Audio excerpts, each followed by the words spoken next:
Again, there we are.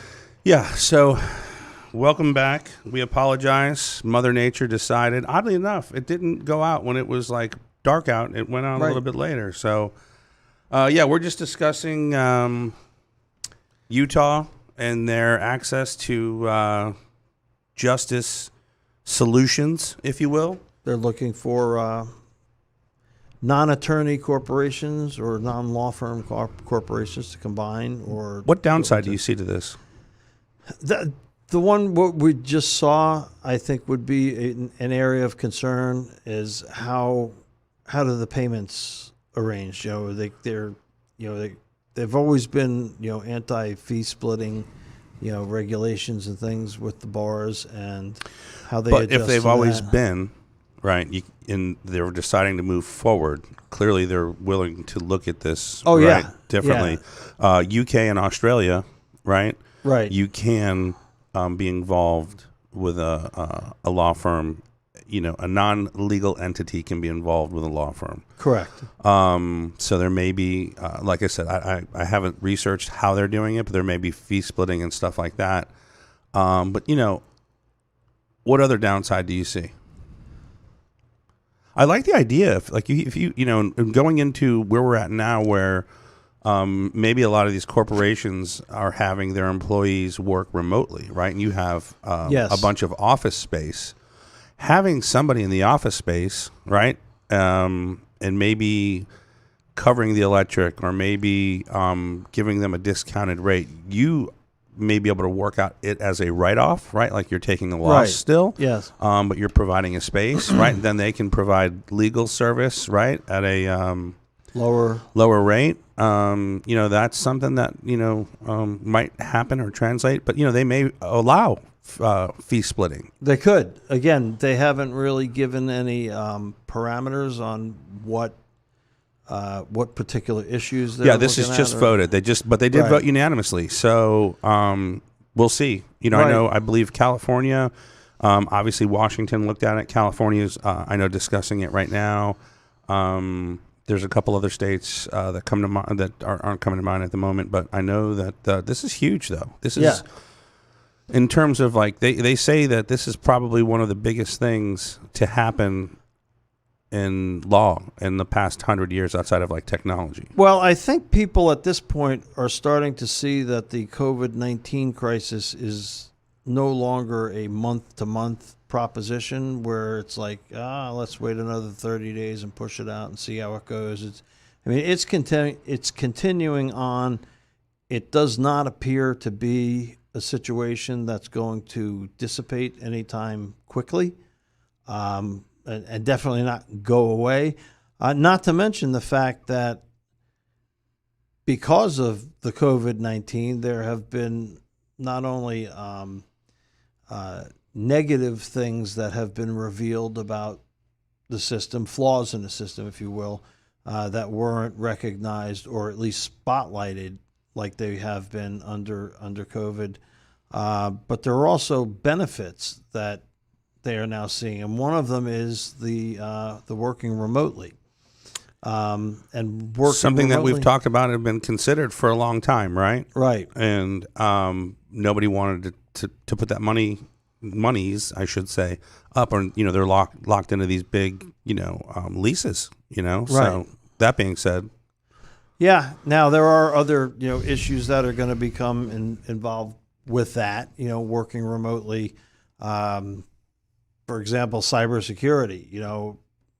These firms and corporations, have cybersecurity teams. They hire firms. They hire lawyers who deal with that issues and issues with regard to hacking and cyber breaches and things like that, and catastrophic failure situations, Sure. relief plans, etc. And that's one of the things that I've read some issues on with regard to the remote work is controlling to some degree or to a large degree what devices people are using. If they're using their own PC and tapping into a firm's, database, so to speak, or they have a login port or Yeah. portal or something like that. it brings up cybersecurity issues with regard to what devices the individual people who are doing the remote work are using, Right. because they may not be secure like Right. the firm's internal system Right. or laptops or phones that are issued by the firm. Well, look at your firm that you came from. We won't mention Sure. names, but in this particular scenario, right?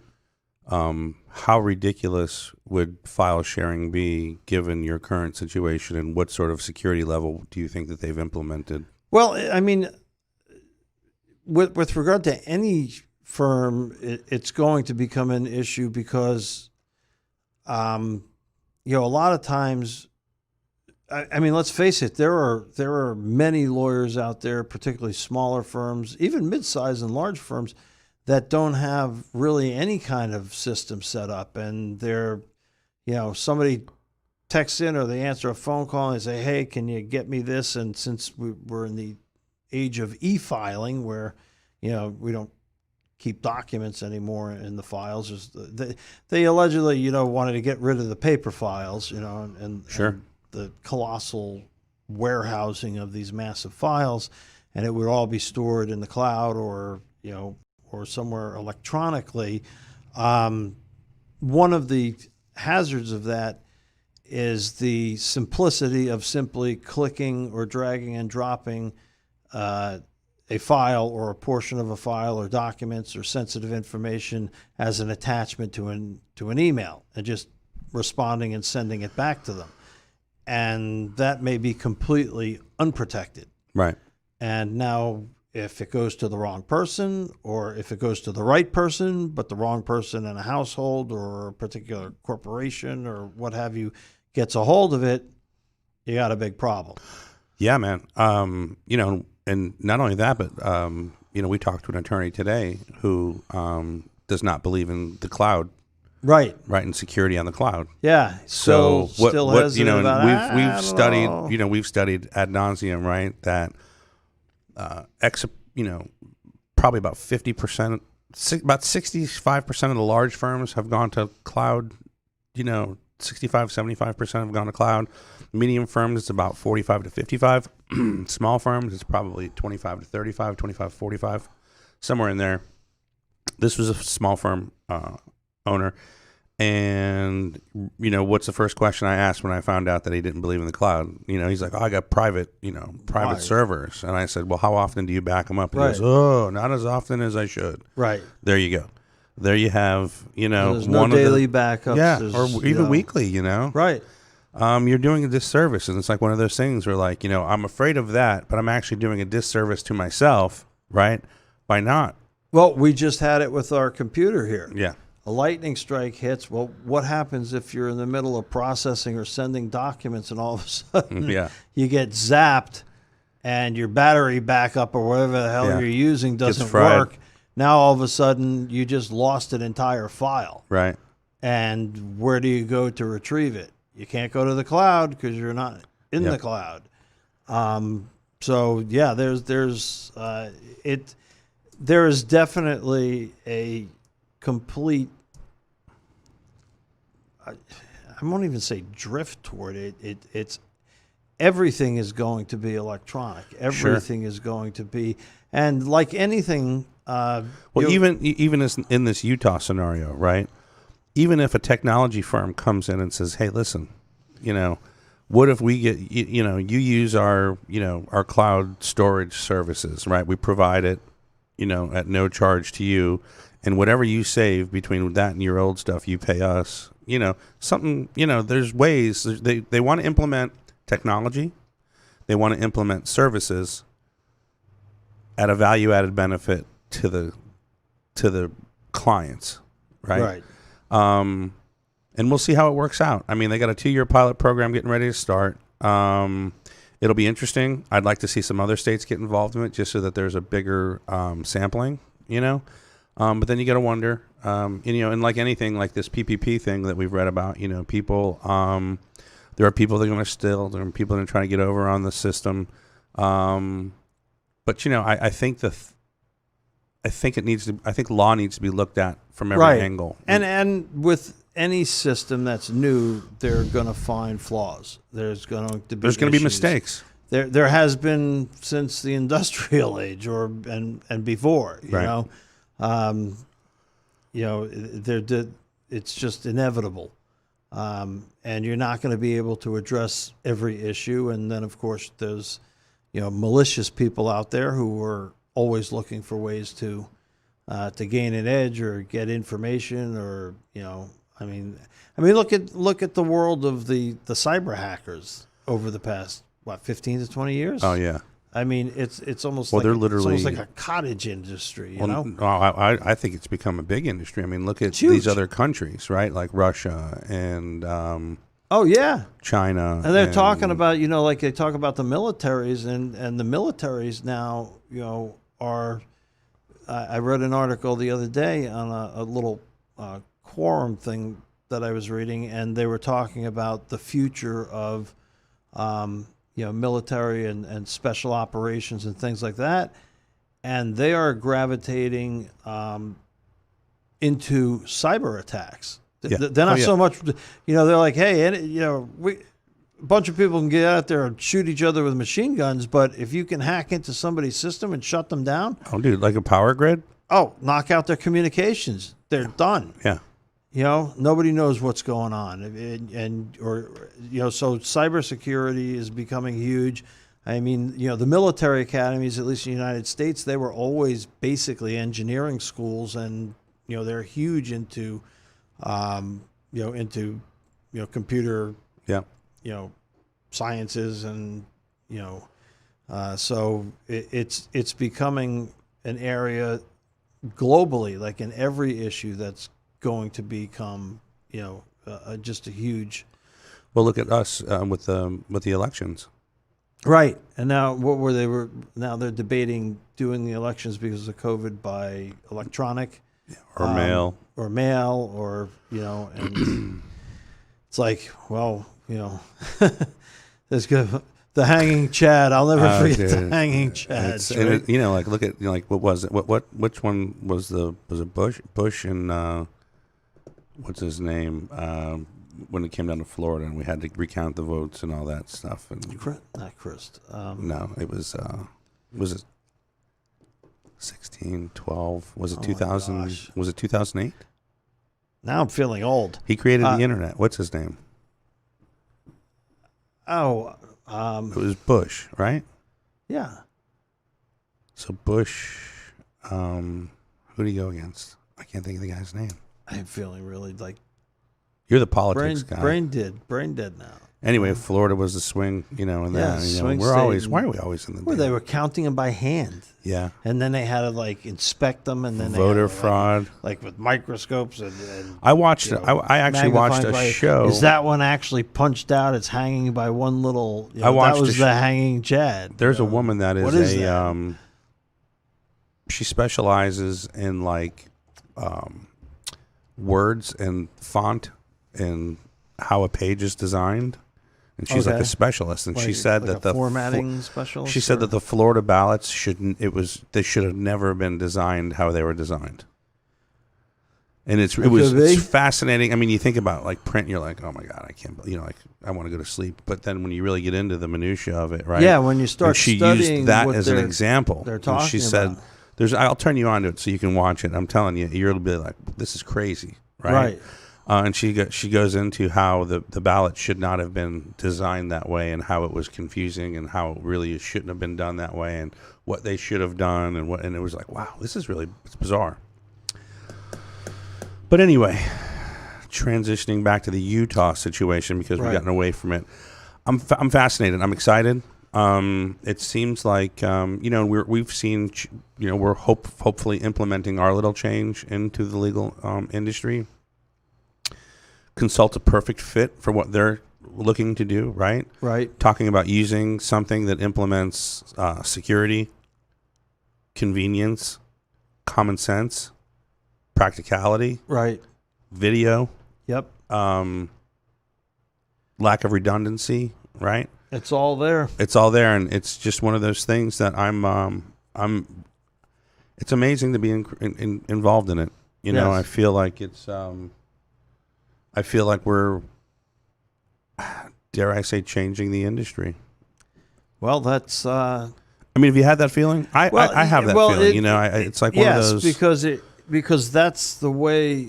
Like I said, I don't really like the word gravitating toward that, because I think we're already have gravitated toward it. It's just building on what's already there, and things are going to become more and more and more reliant on digital services and all kinds of unique innovations, in how to implement all of these things. Wherever there's a problem, there's going to be people looking for a solution, and and clearly there's a need if you have certain states that are looking at how the big picture, and you've got to be. It takes a set of stones, to look at yourself internally as a industry, right, and say we need change, right. Not only that, but think of it from like a cash infusion perspective. Sure. And when you take into consideration, generations, my kids, have grown up and gone through school where everybody has a laptop or a Mac Air or something like that, and it's almost like unfathomable to them to actually have to sit down and write something by hand, as opposed to typing it on Google Docs where you can correct it. Think of writing a report of how arduous it used to be a task, right? You had to have your parents drop you off at the library, right? So you got to arrange a ride if you didn't live close, right? Yeah, I lived in Clearwater. I went to Stetson. It was down in Gulfport, which is by St. Pete Beach. Yeah. I remember they had like a couple of terminals where for Westlaw and LexisNexis or whatever the research services were, and you had to, while you were between classes, run over to the library to try and get on the list and reserve a period of time. And then you had like a time lapse between classes, and if you didn't live on campus, you were driving home, or you're in the library studying, and then you had to come back. And now everybody just heads home, hooks up their laptop. Yeah, and it's all there, and you just get your password, your user ID and password, and you're in, and you can study or research all night. And it's, like you said, convenience, and not only convenience, but you can that you can alone, do better work. Yeah, well, look at that alone, that process, right, for the new law students versus the old. Their access to information is immediate. Right. Now, one of the drawbacks to it, and I don't think it's I wouldn't call it an intentional drawback, but some of the older generations are less inclined to want to change the way they've always done things. Right. And so, which is why the law industry is where it's at right now, right? Right. And so they're not as how would you say, jacked up about, hey, all these new things. They like the concept of the time saving and all this other, but they don't like the proposition that they're going to have to learn an entire new way, teaching the old dog new tricks. Implementation, right? Right. But listen, I've showed you reports, right, of what does hanging on to your old technology versus implementing new technology, because there is a cost for inefficiency. There's a huge cost. But you don't see it that way because you're already absorbing said cost, right? Right. You look at it as, or they look at it, I should say, is, well, we paid for it. We're just milking that thing, that system for all that it's worth. Meanwhile, what is it costing them in inefficiency, right? Correct. And which makes Consult, put Consult back in there, Consult Enterprise. You get an instant return, right? It doesn't take, in terms of implementation, you don't have to have a chief technology officer, implement or shut all the systems down to bring our system in. It's plug, play, drag, drop, and you're on the way. You read our tutorials.